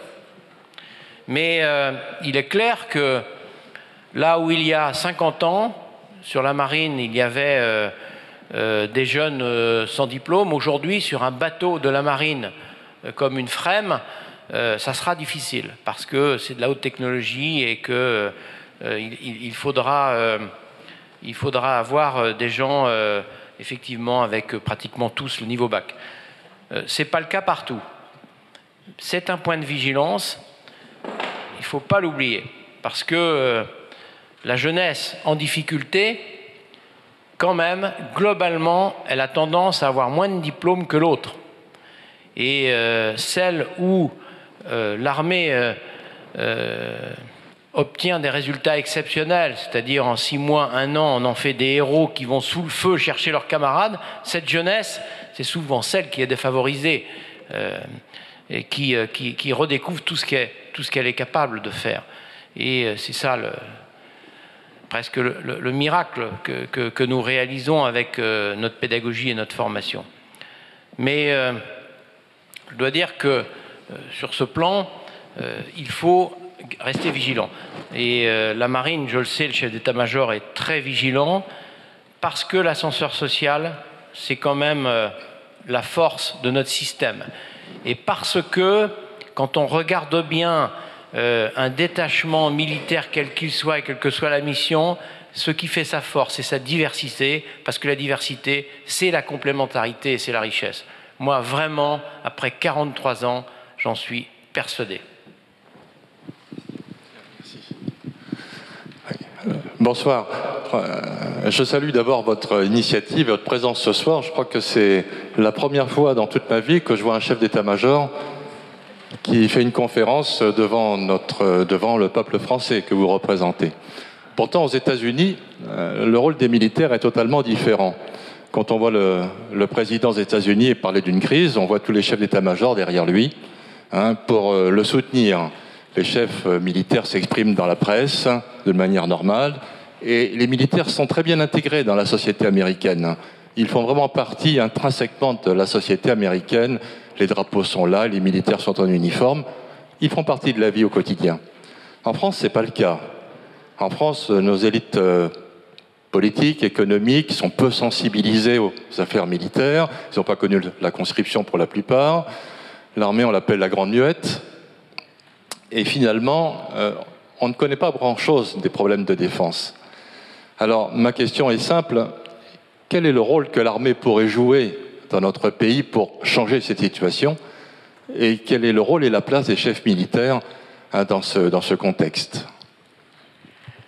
Une question particulièrement difficile. Mais c'est une vraie question. Je souscris à ce que vous venez de dire. Mais nous sommes en France et je pars du principe qu'on ne change pas une culture par décret, on le fait dans le temps et plutôt dans le temps long. Le positionnement des chefs militaires depuis la guerre d'Algérie a évolué, ce sont les conséquences du putsch, et la liberté d'expression, y compris stratégique, a été assez réduite, en tout cas dans son interprétation des textes. Soyons clairs.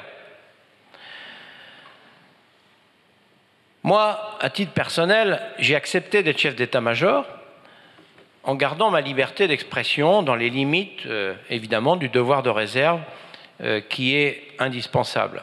Pourquoi?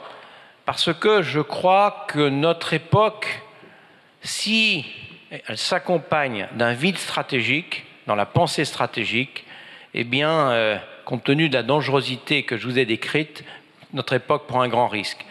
Ce vide stratégique, il doit être rempli en partie par tous ceux qui pensent, mais en partie par les chefs militaires, qui ont quand même, a priori, une voix à faire entendre.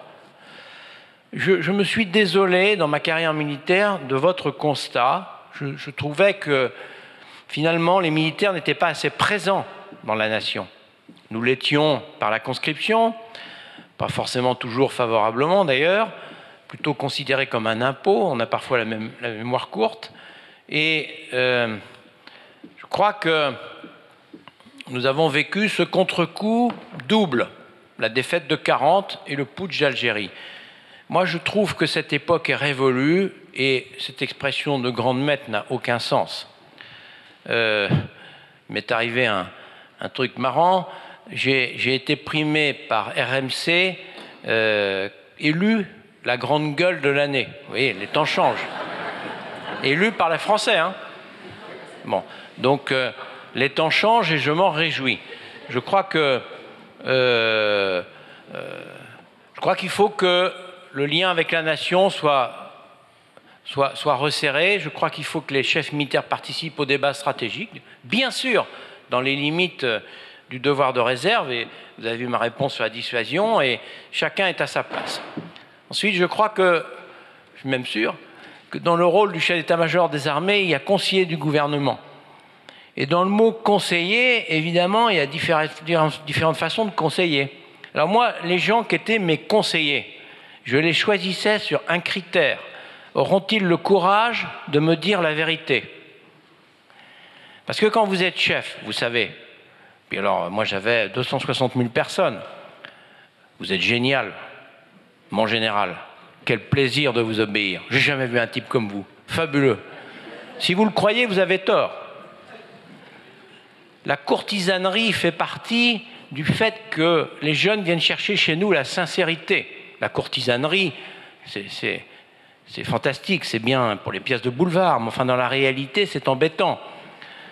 Donc moi je crois qu'au contraire, il faut que le rôle de conseiller des militaires soit un rôle de conseil.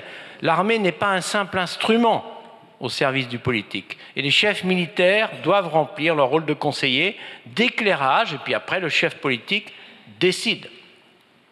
Comme dit la phrase, je décide, il exécute. Voilà. Alors après, aux États-Unis, la culture est différente.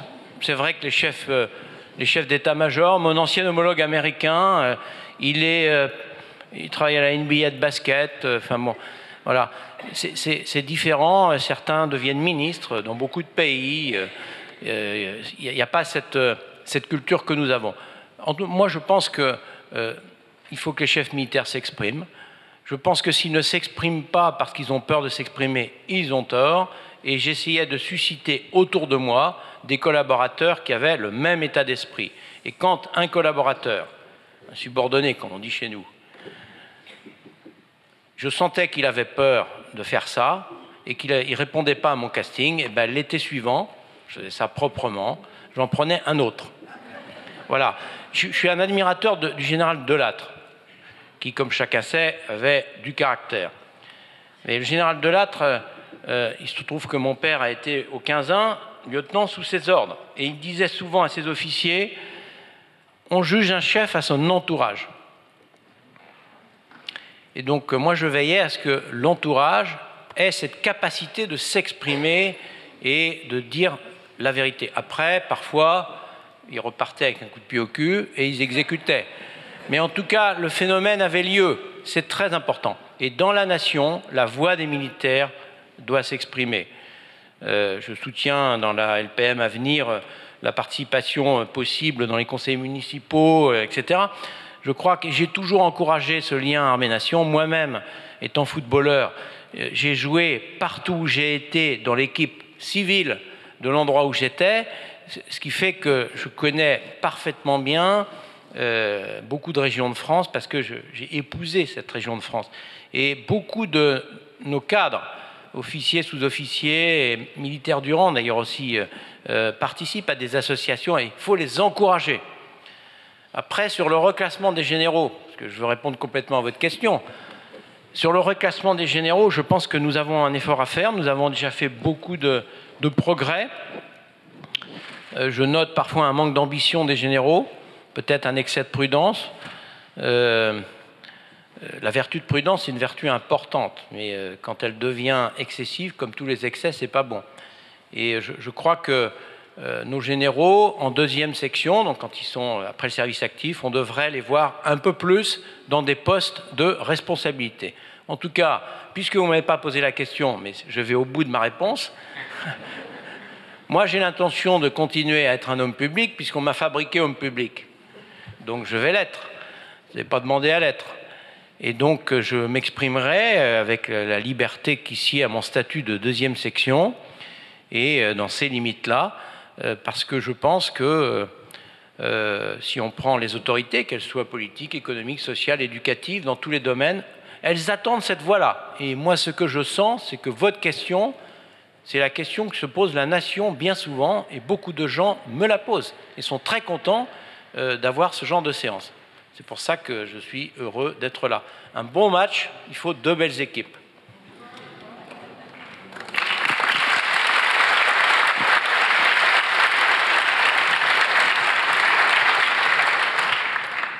Bonsoir, mon général. J'ai entendu ce soir une phrase admirable. L'adhésion l'emporte sur la contrainte. Je trouve que c'est un très beau programme. Mon ami Étienne Coppel, général d'aviation bien connu, franco-russe comme moi, a écrit des livres assez proches du vôtre d'ailleurs,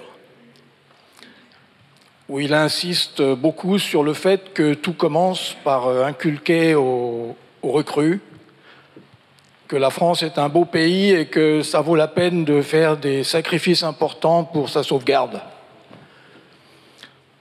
Alors, ma question, c'est est-ce que l'armée ne pourrait pas étendre ce point de vue à plus de sentiments européens et de défendre non seulement tout le passé, la civilisation française, mais l'ensemble de l'esprit européen? Oui, évidemment.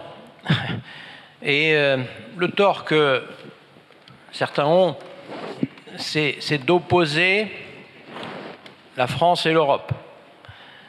De la même manière qu'on oppose l'Europe et le monde. Quand on parle du monde, on devient mondialiste. Quand on parle de la France, on devient nationaliste. Mais c'est ridicule. Donc moi, j'ai essayé modestement, à ma place, dans les réunions, notamment à Bruxelles, et de faire progresser l'Europe, l'Europe de la défense. On en a absolument besoin, et je dirais que j'ai fait partie... en Europe, j'étais le premier. J'étais le leader. En tout cas, j'ai pris cette position parce que la France a la plus grande armée en Europe, celle qui est la plus en opération, et donc pour essayer de développer cette culture commune. Alors il y a des initiatives qui ont lieu, je m'en réjouis, mais ce n'est pas simple. Aujourd'hui en Europe, vous avez une coupure entre les pays de l'Est et les autres, les pays de l'Est cherchant le parapluie otanien et ayant plus peur du retour des États-puissances, les pays du Sud qui ont leurs propres problèmes, notamment migratoires, et qui ont très peur du terrorisme islamiste radical. Et au milieu, il y a les trois pays que j'ai cités, le Royaume-Uni, l'Allemagne et la France, qui, pour des raisons conjoncturelles, en ce moment, ont des difficultés. Ce que je voulais vous dire sur l'Europe, c'est que l'Europe de la défense, elle progressera s'il y a du carburant politique, en écho à la question qui a été posée précédemment, et que le politique commande, et que les chefs militaires peuvent faire des efforts ici ou là en matière de coopération, mais les décisions importantes, y compris dans l'état d'esprit des soldats, dans l'adhésion, dans l'obéissance active, dans la façon dont on travaille, ça ne peut se faire que par du carburant politique. C'est un débat qui, j'espère, apparaîtra dans le cadre des futures élections européennes, mais nous sommes un petit peu quand même dans la difficulté sur le plan de la construction de l'Europe politique. Moi, je ne suis pas un homme politique et je n'ai pas envie de le devenir.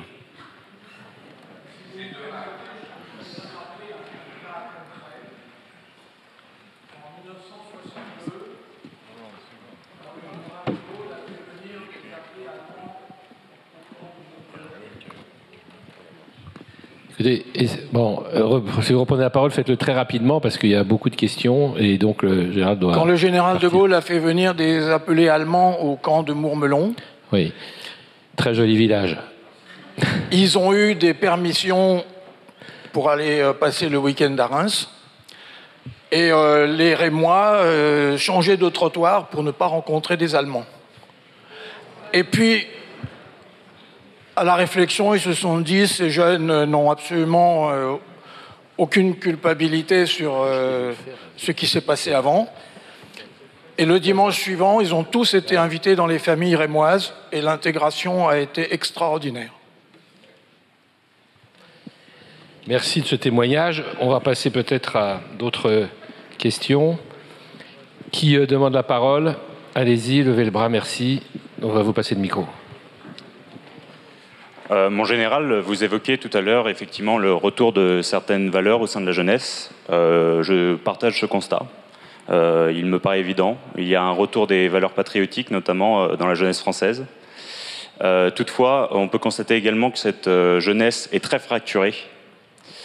Et j'ai pu lire dans votre livre, effectivement, et je partage votre point de vue, que le service militaire, comme on l'imagine actuellement, n'est pas viable et n'est pas intéressant d'un point de vue, je dirais, opérationnel.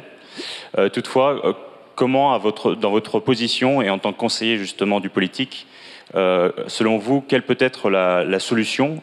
Quelle forme pourrait prendre un service militaire qui serait efficace? Ou quelle organisation alternative on pourrait imaginer justement pour recréer un socle dans cette jeunesse? Et peut-être quelle serait alors la place du rôle social de l'officier, comme le défendait le maréchal Lyautey? Merci. Alors, c'est une question importante que vous posez. C'est vrai que le rôle social de l'officier, je suis allé à Torre-Lyautey il y a quelques semaines, et mon livre de chevet. La question, c'est l'armée ne peut pas se substituer aux organisations en charge de la jeunesse et au ministère en charge de la jeunesse, ministère au pluriel. Et on ne reviendra pas à une action militaire par des appelés du type de la conscription. Donc, passé ces deux remarques, tout service national universel, quel qu'il soit et quelle que sera la formule, va se heurter à trois difficultés qu'il faudra résoudre. Il y a des solutions, certainement, mais en tout cas, il faudra les résoudre. La première difficulté, c'est l'infrastructure, parce que s'il n'y a pas d'internat, c'est pas la peine de le faire, parce que c'est l'internat qui donne la cohésion et la mixité sociale. La deuxième difficulté, c'est le budget. Je me réjouis des déclarations à répétition sur le fait que ça ne touchera pas le budget de la défense. J'espère, mais faudra trouver quand même les milliards, parce qu'il faudra faire fonctionner le système. Et puis la troisième chose, qui est plus délicate, c'est l'encadrement. Quel encadrement pour s'occuper de ces jeunes pendant plusieurs semaines? Parce que nous, on connaît l'encadrement. Le service militaire volontaire, on l'a mis en place pour les jeunes de 18 ans dans les différents centres. C'est du 24-24 quand même. Il faut les trouver, il faut les former, il faut qu'ils répondent au casting. Et de ces jeunes en particulier en difficulté qui ne vont même pas à la JDC, à la Journée Défense et Citoyenneté. Comment va-t-on faire avec cette population en termes d'encadrement? Et s'ils ne viennent pas, c'est que ça sera un service qui ne sera pas universel, les 800 000 jeunes. Donc on reviendra sur les difficultés que nous avons connues. Voilà. Après, reconstituer le creuset national, ça fait longtemps que on en parle, et c'est une nécessité absolue, compte tenu des fractures que vous avez soulignées dans notre jeunesse actuelle. Car la jeunesse est belle et grande à la condition qu'on lui donne la direction, je l'ai dit. Si on ne le fait pas, une partie de cette jeunesse part chez Daesh ou ailleurs. Et la société telle qu'elle est organisée avec les réseaux sociaux, l'instantanéité, démultiplie ce phénomène. Donc c'est un beau chantier.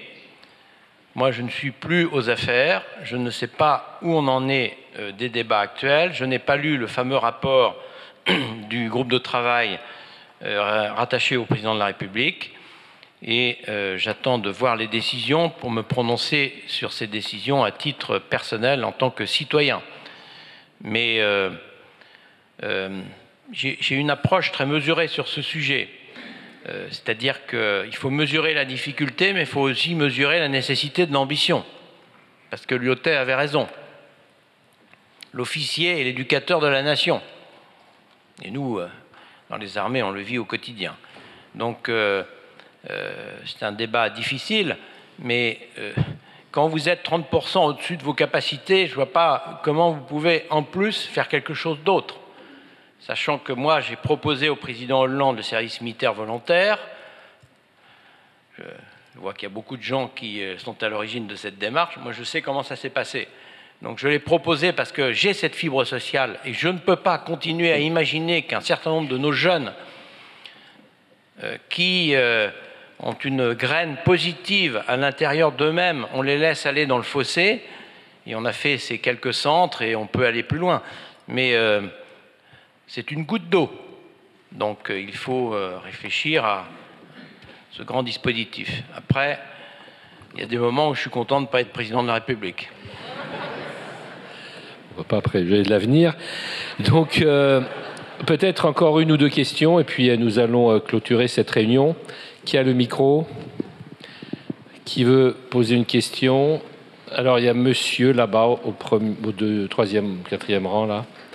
On va vous passer le micro. C'est peut-être la dernière question. Il n'y a pas d'autres questions dans la salle? Ah, il y en aura une encore et ce sera la dernière. Alors. Est-ce que vous pourriez, mon général, revenir sur la nécessité urgente d'un deuxième porte-avions nucléaire, qui m'apparaît un peu comme l'Arlésien de notre dissuasion nationale? Le deuxième porte-avions nucléaire a une nécessité opérationnelle incontestable, puisque aujourd'hui, nous n'avons pas de porte-avions disponible. Voilà. Après, da materiam splendescam, c'était la devise de mon premier régiment, le 2e régiment de dragons. Donne-moi les moyens et je resplendirai. Il est clair qu'il y a des besoins opérationnels aujourd'hui plus urgents. Mais c'est une question de priorité. En l'état actuel de la trajectoire telle que je la vois, je ne vois pas qu'il soit possible d'envisager un deuxième porte-avions nucléaire. Ce qu'il faut, c'est voir comment les choses vont s'emboîter. Et puis peut-être après que la situation évoluera dans le monde. Mais en l'état actuel, voilà ma réponse. Nier la nécessité opérationnelle est aussi idiot que de dire on va pouvoir le faire. Les deux sont vrais. La dernière question est posée au fond de la salle. Bonsoir, mon général. Je suis le lieutenant Cohen Jarma, je suis le chef opération du 93e régiment d'artillerie de montagne. On est plusieurs militaires dans la salle, on s'est évidemment reconnus dans un certain nombre de points que vous avez abordés. Moi, j'aimerais simplement vous dire deux choses et vous poser. J'avais deux questions, mais comme le temps est, je vais en enlever une. Les premiers points, c'est que oui, on a toujours besoin de l'effort que vous mentionnez en termes budgétaires. On a besoin d'équipements. Le régiment était en Irak l'été dernier pour appuyer les forces de sécurité irakiennes avec nos canons César. Donc on a évidemment besoin, pour mener ces vraies opérations de guerre, d'avoir des moyens, puisque lorsqu'on a des moyens en opération, on a besoin de moyens pour s'entraîner, évidemment ici en France. Ces moyens nous manquent encore. Le deuxième point, c'est souligner la jeunesse dont vous parlez. Je crois que ça nous fait du bien effectivement d'avoir un message un peu plus optimiste que ce qu'on voit au quotidien. On est déployé actuellement dans l'opération Sentinelle et on peut avoir tendance à être un peu sombre. Et donc il y a une citation de quelqu'un que vous devez aussi, je pense, bien connaître, le général Leclerc, qui dit les veilles sombres sont souvent les jours sombres sont souvent des veilles de victoire. Voilà, ça c'était pour le constat et vous dire que nos soldats ils sont effectivement, voilà, ils remplissent leur mission avec beaucoup de ferveur, d'ardeur, même des équipements un peu technologiques, certes pas des navires, mais des canons un peu avec une technologie assez élevée, et ils le font, voilà, avec beaucoup d'efficacité et beaucoup de patriotisme. Mais pour revenir un clic au-dessus à ce qui a été abordé par notre camarade de l'Éducation nationale. Je pense que ce qu'il voulait peut-être dire, c'est que parfois, on mène des actions et que ça peut en rester au niveau de la communication stratégique ou politique. On a tous en tête, effectivement, votre déplacement en Russie il y a 2 ans. Néanmoins, on a l'impression que, eh bien, on ne transforme pas l'essai et que parfois on a du mal à dialoguer avec ce grand État qu'est la Russie. Par ailleurs, État-puissance, on connaît d'autres grands États qui sont de grandes puissances et qui agissent aussi dans le monde. Je pense qu'on en fait partie, alors pas dans l'acception qu'on entend par État-puissance. Donc ma question c'est, que pensez-vous de la dernière intervention américano-franco-britannique en Syrie? C'est la première action militaire qui est autant critiquée par la classe politique et l'opinion publique française depuis, on va dire, Serval, qui était vraiment un renouveau en termes d'appui de l'opinion publique. Oui, bon, il ne faut pas se laisser abuser par les jeux politico-médiatiques, ici ou là. Je pense que c'est un succès militaire, car la capacité d'interopérabilité de ces 3 pays pour aller faire une opération loin de leur base, ciblée sur des points précis, en étant totalement compatible en système d'information, est le fruit d'années de travail. Je trouve que c'est remarquable que la France se soit hissée à cette hauteur. Et ça fait partie des raisons pour lesquelles l'armée française est aussi réputée, considérée et respectée et crainte par nos adversaires. Après, sur l'opportunité des frappes, c'est un choix politique. Le président avait mis sa ligne rouge, il a estimé que la ligne rouge avait été franchie. Au plan militaire, c'est un succès. Au plan politique ou diplomatique, ça ne va pas inverser les rapports de force, ni changer quoi que ce soit dans le processus diplomatique ou de paix. Voilà. Pour le reste, moi je note quand même qu'il y a quelques années, on n'aurait pas pu faire ça au plan technique et au plan de notre compatibilité entre les différents pays. C'est le fruit de notre coopération et j'en tire un enseignement pour la construction européenne. Tout ça, c'est possible. Quand il y a une volonté politique, ça a été le cas là, c'est possible. Et donc j'appelle de mes voeux une volonté politique pour construire une autre Europe, en tout cas une Europe qui fonctionne mieux que celle actuellement.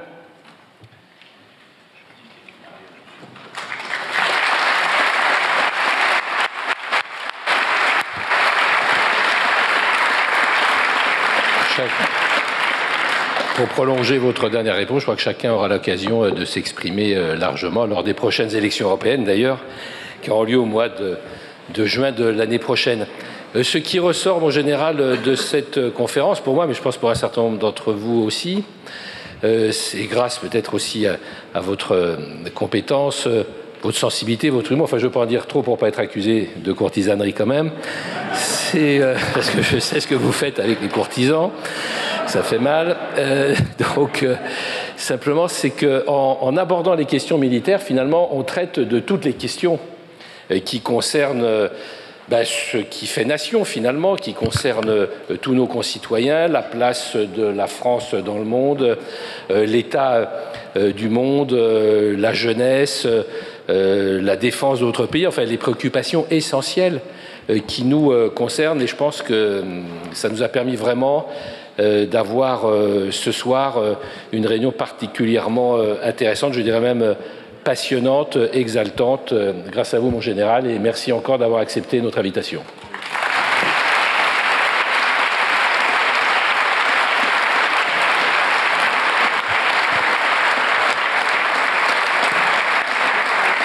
Maintenant, le général a voulu accepter de dédicacer son ouvrage. Vous pouvez passer par là. Et donc voilà, pour tous ceux qui veulent acquérir ce livre, n'hésitez pas. Je fixe un rendez-vous, pas celui de nos prochaines rencontres du 15e, puisque ce sera difficile de faire aussi bien, voire mieux. Donc il faut qu'on réfléchisse. Mais simplement, sachez, je m'adresse aux Bretons. Il y a des Bretons dans la salle? Bon, ben, le 15e est un arrondissement breton avec un maire breton quand même. Il faut que ça se sache. La fête de la Bretagne à la mairie du 15e ce week-end et notamment samedi. N'hésitez pas à venir nombreux, avec ou sans bignou. Vous serez les bienvenus. Bonne soirée à toutes et à tous.